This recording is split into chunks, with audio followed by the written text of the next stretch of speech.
меня иммунитет! На колени! Я не болен! У него браслет. У парня иммунитет. Пропускаем.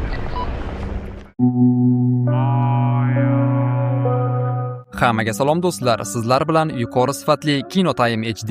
Bugun biz sizlarga dramatik triller filmi haqida aytib beramiz. Filmda xavfli virus tufayli butun insoniyat yillar davomida o'z uylarida karantinga olinadi. Virusga qarshi immunitetga ega insonlarga esa maxsus branslet berilib, uydan chiqishiga ruxsat beriladi. Voqealar rivojini albatta videoni oxirigacha ko'rib bilib olamiz. Siz qulayroq joylashib oling, biz boshladik. Haytgancha film nomini video davomida aytib o'tamiz. Сара, это я! Сара, прошу! Не открывай дверь! Пустите меня! Я не больна!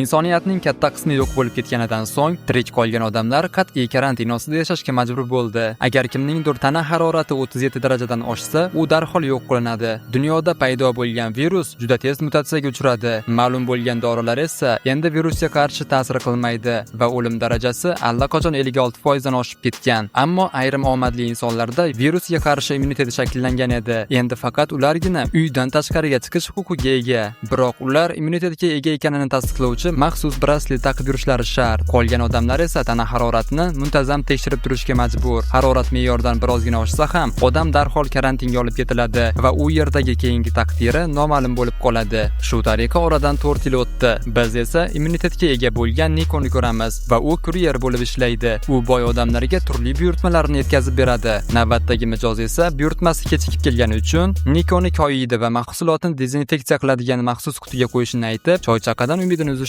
qo'shimcha qiladi. Nikoning boshlig'i Lester xodimlarni GPS kuzatuv tizimi orqali nazorat qilardi. Bir payt u Niko harakatdan to'xtaganini ko'rib, unga qo'ng'iroq qiladi. Niko muhim buyurtmalarni e'tiborsiz qoldirgani uchun tanbeh eshitadi va yana ishga qaytishga majbur bo'ladi. Shu vaqtda shaharning boshqa qismida Emma televizor tomosha qilmoqda. U onasi Piperdan dugonasini mehmonga chaqirsa bo'ladimi deb so'raydi, ammo Piper bunga qarshi chiqadi. Shu payt ularning uyiga buyurtma olib kelgan Niko keladi. Uzoq vaqt davomida begona odamlarni ko'rmagan Emma uni ko'rib juda xursand bo'ladi. Niko esa buyurtma qoldiradigan qutini ochib, ichidan yaxshigina choychaqa topadi. Bu esa uning kayfiyatini yanada ko'taradi. Keyinroq Niko uyining tomida qisqa tanaffus qilib, sevgilisi Saraga qo'ng'iroq qiladi. Sara buvisi Lita bilan birga yashardi. Shu payt Lesterga hali buyurtmasini olmagan mijozning shikoyati keladi.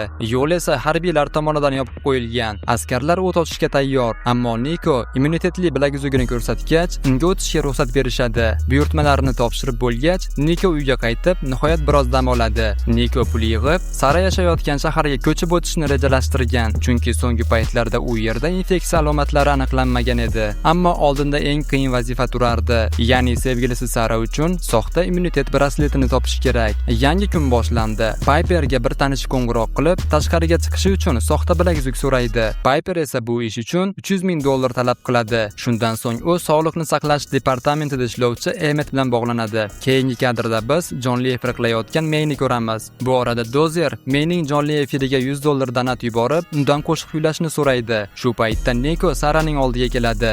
Niko bu safar qiz uchun muhim bo'lgan maxsus sovg'a olib kelgan edi. Niko Saraga rangli qalamlar sovg'a qiladi, chunki qiz rasm chizishni yaxshi ko'rishini bilardi. Jonli efir tugagach, May katta donat uchun Dozerga minnatdorchilik bildiradi va hatto u bilan shaxsiy qo'ng'iroq qilishga ham rozi bo'ladi. Dozer kuzatuv uchun ishlatiladigan dronni ko'rsatib, dunyodagi vaziyat yaxshi emasligini aytadi. Hech bo'lmaganda Niko va Sara birga film tomosha qilib, vaqtlarini yaxshi o'tkazishardi.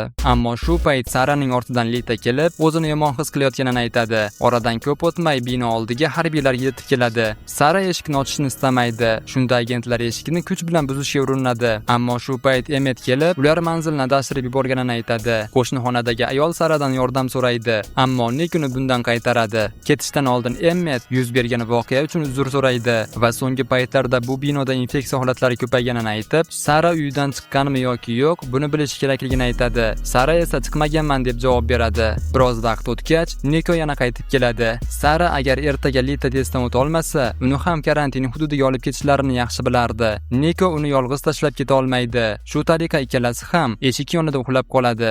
Ertasi kuni Sara testdan muvaffaqiyatli o'tadi, ammo Lita o'ta olmaydi. Niko Saradan birga qochib ketishni iltimos qiladi, lekin Sara Litani tashlab keta olmasdi. Shunda Niko bu muammoni hal qilishga qasam ichib, keyin ketadi. Niko Lesterdan ikkita ruxsatnoma topib berishini so'raydi. Afsuski Lesterning bunday imkoniyati yo'q edi. Bu ishda faqat Piper va William yordam bera olardi. Niko oxirgi paytlarda yetkazib bergan ayrim posilkalarda aynan shunday noqonuniy immunitet bilagizuklari bo'lganini eslaydi. U bor pullarini yig'ib Williamning uyiga boradi. William esa o'zini Niko nima haqida gapirayotganini tushunmagandek tutadi. Piperning esa bundan jahli chiqib William bilan tortishadi, chunki ularning noqonuniy ishi sir saqlanishi kerak edi. Shunda Piper Nikodan bu ma'lumotni kim oshkor qilganini so'raydi. Niko esa hech kim aytmaganini, faqat ularning juda boy ekanidan shunday xulosa qilganini aytadi. Keyin Piper yangi bilaguzuklar qolmaganini aytib, ammo ko'rsatilgan manzilda hali topilishi mumkinligini qo'shimcha qiladi. Keyin Niko tashlandiq bir binoga boradi. U yerda uni Emmet kutib oladi. Emmet kompyuterni ko'rsatib, Nikodan buni kim uchun olyapsan deb so'raydi. Niko esa bu ma'lumotlarni berishdan qo'rqadi. Shunda Emmet go'yoki uning tarafida ekaniga ishontirib qasam ichadi, ammo bu boshidan yolg'on edi. Emmet Nikoni yaralab, kasallangan odamlarning ismini aytishni talab qiladi. Niko esa unga qarshi zarba berib, konteynerni tekshiradi, ammo ichida hech qanday bilaguzuk yo'q edi. Keyin Emmet qurollangan maxsus guruhni chaqiradi. Niko o'limi yaqinlashayotganini o'ylagan bir paytda unga yordamga Boomer yetib keladi. U askarlarni zararsizlantirgach, ikkalasi u yerdan ketishga muvaffaq bo'ladi. Aynan shu vaqtda William Lesterga qo'ng'iroq qilib, Niko hozir qayerda ekanligini aytishni talab qiladi.